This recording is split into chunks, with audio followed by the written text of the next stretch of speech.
कैसे हैं आप सभी? Myself engineer Vishnu Sahu. Welcome to the world of physics Gyan. Today we are going to start first unit of class 12 physics, that is electrostatics. And in electrostatics we are going to start chapter 1, that is electric charges and field. जैसे कि आप सभी को बताया था कि हम लोग यहाँ पर हर एक चैप्टर को, हर एक टॉपिक को अपनी डे टू डे लाइफ से रिलेट करते हुए स्टडी करेंगे and from basic to advance उसे स्टडी करेंगे.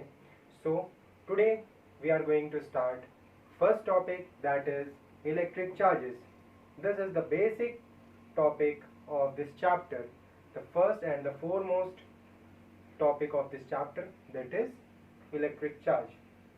So what is electric charge?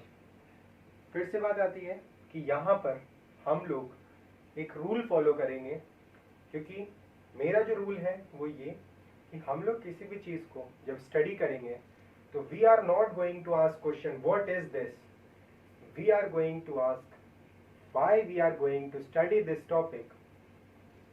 अगर हमें ये पता हो कि हमें किसी भी टॉपिक को क्यों पढ़ना है, अगर ये पता होगा तो हमें इंटरेस्ट ज़्यादा आएगा. आप बताओ, क्यूरोसिटी किस चीज़ में है, क्या पढ़ना है या क्यों पढ़ना है? अगर क्यों पढ़ना है पता चल जाए तो सीधी सी बात है ना, हमें हर एक टॉपिक में इंटरेस्ट आना स्टार्ट हो जाएगा, हमें हर एक टॉपिक समझ में आना स्टार्ट हो जाएगा. सो बिल्कुल इसी तरीके से हम लोग स्टार्ट करते हैं अपना फर्स्ट टॉपिक. चलिए स्टार्ट करते हैं. So our first topic is electric charge. अब बात आती है, सर ये इलेक्ट्रिक चार्ज, सर इसके बारे में सुना है हमने. कहाँ पर सुना है बच्चों आपने? हाँ, आपने सुना होगा इसके बारे में. कब? जब आपने इलेक्ट्रिक करंट के बारे में पढ़ा होगा, क्योंकि आपने वहाँ पे देखा कि electric current is due to flow of electric charges, है ना. तो वहाँ पर आपने इसके बारे में सुना होगा. अर्लियर क्लासेस में भी आपने इलेक्ट्रिक चार्जेस के बारे में सुना होगा. आपको पता चला होगा कि इलेक्ट्रिक चार्जेस टू टाइप्स के होते हैं, वो पॉजिटिव के होते हैं, वो नेगेटिव नेचर के होते हैं. ये तो आपने सुन रखा है, लेकिन अब हम लोग इन्हें डिटेल्ड स्टडी करेंगे. इनके बारे में हम लोग इसे बेसिक लेवल से उठाएंगे और क्लास 12th लेवल तक. इवन वो चीज़ें यहाँ पर हम लोग जो स्टडी कर रहे हैं वो चीज़ें आपकी जेई, आपके नीट, आपके डिफरेंट कॉम्पिटिटिव एग्जाम्स में भी हेल्पफुल होंगी, क्योंकि अगर आपको कॉन्सेप्ट समझ में आ गया तो कहीं पर भी उनसे रिलेटेड क्वेश्चन आए, आप हर एक क्वेश्चन का आंसर ईजिली कर सकते हो. सो हमारा टॉपिक इलेक्ट्रिक चार्ज, जिसे हम स्टार्ट करने वाले हैं, और यहाँ पर हम स्टडी करेंगे कुछ एग्जाम्पल्स को लेके. सबसे पहले हम लोग बेसिक एग्जाम्पल्स लेते हैं. सबसे पहला एग्जाम्पल, अच्छा ये एग्जाम्पल तो आप लोगों ने देखा होगा, बचपन में आप लोगों ने कहा होगा सर ये तो मैजिक था, है ना. बचपन में तो आपके लिए वो मैजिक ही रहा होगा. जब आप छोटे रहे होगे और जब इस चीज़ को देखा होगा ऐसा होते हुए, तो आपको क्या लगता होगा, ये तो मैजिक है. बाद में जब आपने उसके बारे में स्टडी किया तो आपको पता चला कि नहीं, ये मैजिक नहीं है, यहाँ पे तो कॉन्सेप्ट लग रहे हैं, साइंस के रूल लग रहे हैं. अब आप पढ़ोगे तो आपको पता चलेगा साइंस में भी, इसमें तो फिजिक्स के रूल लग रहे हैं. क्यों? क्योंकि physics is a branch of science, है ना. तो अब आप और ज़्यादा डेप्थ में स्टडी करने वाले हो इन सब चीज़ों की. इसी एग्जाम्पल के बारे में स्टडी करते हैं कि आप लोगों ने स्टार्टिंग में जब देखा होगा तो आपने क्या किया, हेयर्स को जब कोम किया और उसके बाद उस कोम को जब आप पेपर पीसेस के पास ले गए तो वो पेपर पीसेस स्टिक होने लग गए. लेकिन क्या, जब आपने हेयर्स को कोम नहीं किया था, हेयर जब जो है आपका कोम न्यूट्रली पड़ा हुआ था और आपने उसे उठाया, उसे पिक किया और आप सीधे डस्ट पार्टिकल्स के ऊपर लेके गए, तब भी क्या ऐसा हुआ था? नहीं ना. कब हुआ? आफ्टर कोमिंग योर हेयर्स, है ना. आपने एक बलून लिया, ठीक है, और उस बलून को आप पेपर पीसेस के पास लेके जाओ, क्या पेपर पीसेस स्टिक होंगे? नहीं होंगे. लेकिन अगर आप उस बलून को अपने हेयर से रब करो और उसके बाद उस बलून को पेपर पीसेस के पास लेके जाओ, तब देखना वो पेपर पीसेस स्टिक होना स्टार्ट हो जाएंगे, अट्रैक्ट होना स्टार्ट हो जाएंगे बलून के तरफ, है ना. तो ऐसा क्यों हो रहा है? फिर से भाई कुछ तो प्रॉपर्टी डेवलप हुई होगी, ठीक है. तो ऐसा इसलिए होता है क्योंकि यहाँ पे एक चीज़ है जो कॉमन आ रही है, वो क्या कि यहाँ पर भी हेयर और कोम के बीच में रबिंग हो रही है, यहाँ पर भी बलून और क्लॉथ को रब किया जा रहा है, तब वो प्रॉपर्टी डेवलप हो रही है। तो सीधी सी बात है कि यानी ये सब क्या हो गया, इनमें जो प्रॉपर्टी डेवलप हुई जिसके वजह से वो अट्रैक्ट करना स्टार्ट किए, that property is called electric charge. तो इलेक्ट्रिक चार्ज क्या होता है? Electric charge is a property of matter. ठीक है, ये एक प्रॉपर्टी है मैटर की जो कि डेवलप होती है कब? जब किसी दो बॉडीज के बीच में रबिंग होती है, फ्रिक्शन के वजह से डेवलप होती है। जब वो रब किए जाएंगे तो वहां पर क्या होगा, वहां पर उनके जो पार्टिकल्स हैं, ठीक है ना, पार्टिकल्स कौन से? इलेक्ट्रॉन्स, उनका एक्सचेंज होगा उन बॉडीज के बीच में। हम लोग स्टडी करेंगे कैसे ये होता है।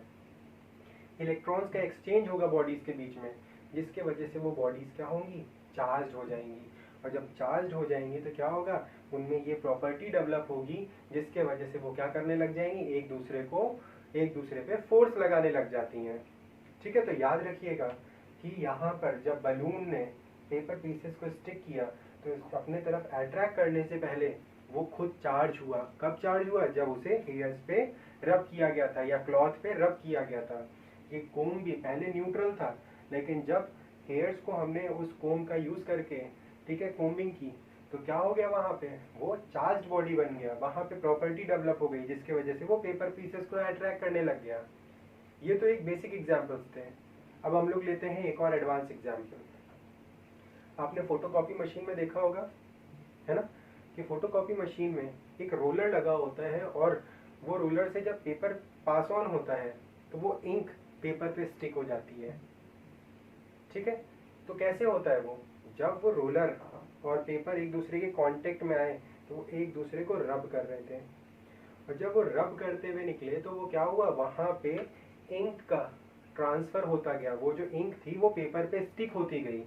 वो स्टिक क्यों हो रही है? क्योंकि वहां पर भी एक फोर्स डेवलप हो रही है। किसके वजह से? इस प्रॉपर्टी के वजह से, जिसे हम इलेक्ट्रिक चार्ज कहते हैं। और वो फोर्स कौन सी है? उस फोर्स को कहते हैं इलेक्ट्रोस्टैटिक फोर्स। ठीक है, तो इस पूरे चैप्टर में हमें किसके बारे में स्टडी करना है?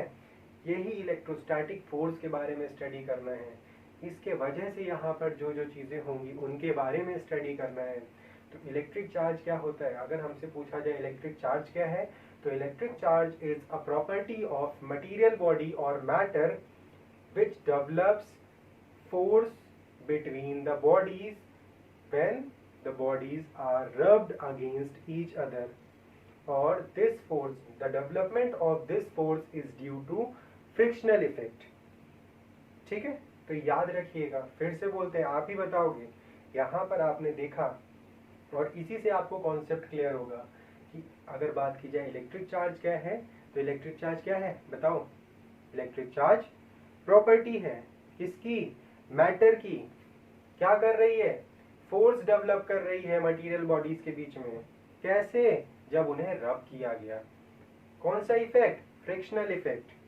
ठीक है, तो बस सबको कंबाइन कर दो।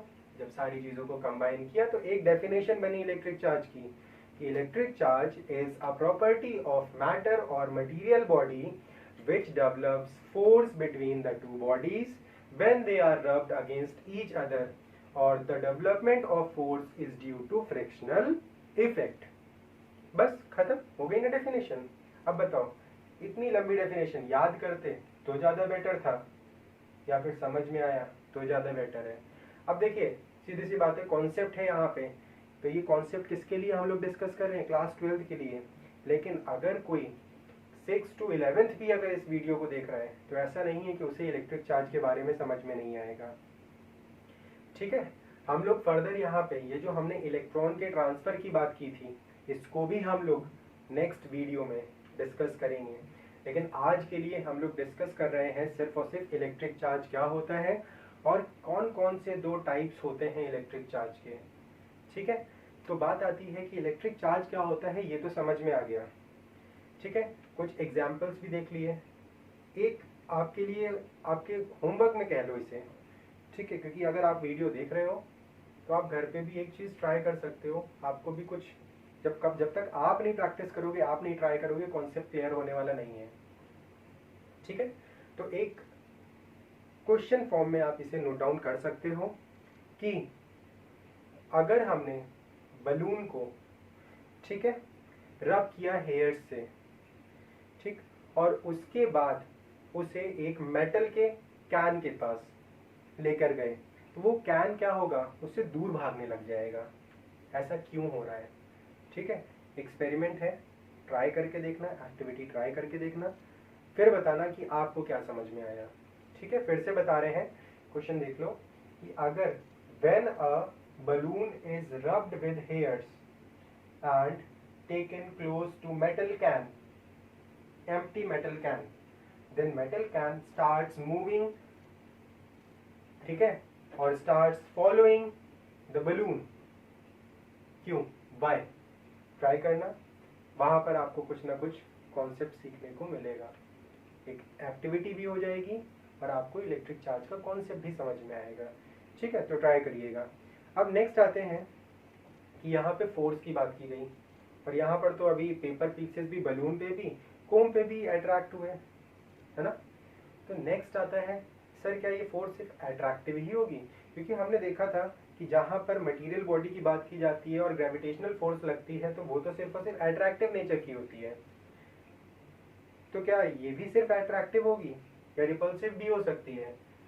तो बच्चों, इसके लिए हम लोग फिर से कुछ एग्जाम्पल्स लेके देखते हैं। ठीक है, तो अब हम लोग क्या करते हैं, हमने क्या किया, यहाँ पर देखिए, यहाँ पर हमने एक प्लास्टिक की रॉड ले ली है और एक ग्लास की रॉड ले ली है। ठीक है, प्लास्टिक की रॉड को भी सेम क्लॉथ से रब किया गया है जिससे ग्लास रॉड को रब किया गया, और उसके बाद दोनों ही रॉड्स को हमने हैंग कर दिया। ठीक है, तो अब क्या हुआ, ये दोनों ही रॉड्स एक दूसरे को अट्रैक्ट कर रही हैं। तो सर ये तो हमें पहले से पता है। तो बात आती है रिपल्शन की, वो भी चेक कर लेते हैं। देखिए, यहाँ पर हमने दो प्लास्टिक्स की रॉड ली है और प्लास्टिक की रॉड को ही सेम क्लॉथ से रब किया, और अब दोनों को जब ये हमने हैंग किया थ्रेड से, तो क्या हुआ, ये दोनों एक दूसरे को देखो रिपेल कर रही हैं। तो ये रिपल्शन क्यों हो रहा है? यानी कि दोनों ही रॉड्स में सेम टाइप की प्रॉपर्टी डेवलप हुई है ना। चलिए इसे हटाते हैं, नेक्स्ट देखते हैं। अब यहाँ देखिए, दो ग्लास की रॉड है और इन दोनों को फिर से सेम क्लॉथ से रब किया। अब इनको जब हमने हैंग किया तो ये दोनों भी देखिए क्या कर रहे हैं, रिपेल कर रहे हैं, है ना, रिपेल कर रहे हैं। दैट मीन्स कि यहाँ पर भी टू सिमिलर चार्जेस डेवलप हो रहे होंगे, दो सेम प्रॉपर्टी डेवलप हो रही होंगी। दैट मीन्स कि अब भाई सीधी सी बात है, यहाँ पे 4 रॉड्स देखी, 2 प्लास्टिक्स की एंड 2 ग्लास की। प्लास्टिक्स वाली दोनों रिपेल कर रही थी, ग्लास वाली दोनों भी रिपेल कर रही हैं। तो फिर why glass and plastic rod are attracting each other? Question आएगा ना माइंड में, भाई दो सेम नेचर वाली एक दूसरे को रिपेल कर रही हैं, तो अब ये फिर दो क्यों, प्लास्टिक और ग्लास क्यों एक दूसरे को अट्रैक्ट कर रही है? दैट मीन्स कि जो चार्जेस हैं, चार्ज भी प्लास्टिक रॉड पे और ग्लास रॉड पे डिफरेंट नेचर का डेवलप हो रहा है, डिफरेंट नेचर की प्रॉपर्टी डेवलप हो रही है उन पे, जिसके वजह से वो एक दूसरे को अट्रैक्ट कर रही हैं और यहाँ पर एक दूसरे को रिपेल कर रही हैं, है ना। तो वो अट्रैक्शन, वो रिपल्शन हमें ये क्लियर करता है कि सिर्फ और सिर्फ जो इलेक्ट्रोस्टैटिक फोर्स है वो क्या है, सिर्फ और सिर्फ अट्रैक्टिव नेचर की नहीं है, वो कैसी है, रिपल्सिव नेचर की भी होती है। और चार्जेस कितने टाइप्स के होते हैं, 2 टाइप्स के। Charges are of 2 types. ठीक है, फिर अब बात आती है कि सर ये चार्जेस 2 टाइप्स के, इनके कोई नाम भी है क्या? जब इनके बारे में एक्सपेरिमेंट किया गया तो इनको कुछ नाम भी दिया गया। तो हाँ, इनको नाम दिया गया positive and negative. Charges are of 2 types, one is positive and one is negative, and the name given to this charge, ये किसने दिया था? ये दिया था बेंजामिन फ्रैंकलिन ने। उन्होंने कुछ एक्सपेरिमेंट किया और उसके बाद उन एक्सपेरिमेंट का यूज करते हुए उन्होंने सोचा कुछ तो होगा जो हमें हेल्प करे इनको नेम करने में, और फिर उन्होंने मैथमेटिक्स का कॉन्सेप्ट लिया और उस कॉन्सेप्ट से रिलेट करते हुए उन्होंने चार्जेस को नाम दिया पॉजिटिव एंड नेगेटिव। तो अब हमें पता है कि चार्जेस टू टाइप्स के होते हैं, one is positive and one is negative. So far in this lecture we have discussed about what is electric charge, कुछ एग्जाम्पल्स भी देखे, है ना, एक होमवर्क के लिए भी क्वेश्चन आपको मिल गया, ठीक है। और चार्जेस कितने टाइप्स के हैं, टू टाइप्स के हैं। यहाँ तक हमें क्लियर हो गया है। अगर कोई डाउट हो तो आपको फेसबुक का, आपको इंस्टाग्राम के पेजेस का लिंक आपको गिवन है डिस्क्रिप्शन बॉक्स में, आप वहाँ से जाके हमारे पेज पर आके ग्रुप ज्वाइन कर सकते हो। आपको जो भी डाउट्स हैं आप वो क्लियर कर सकते हो। अदरवाइज डायरेक्टली आप लोग वहाँ पर कॉन्टेक्ट नंबर गिवन है, मेल आईडी गिवन है, आप डायरेक्टली क्वेश्चन पुट अप कर सकते हो, जो भी डाउट्स हैं आप क्लियर कर सकते हो।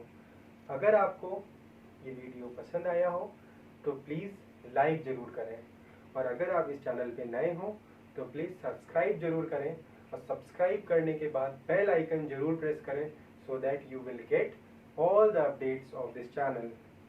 Thank you.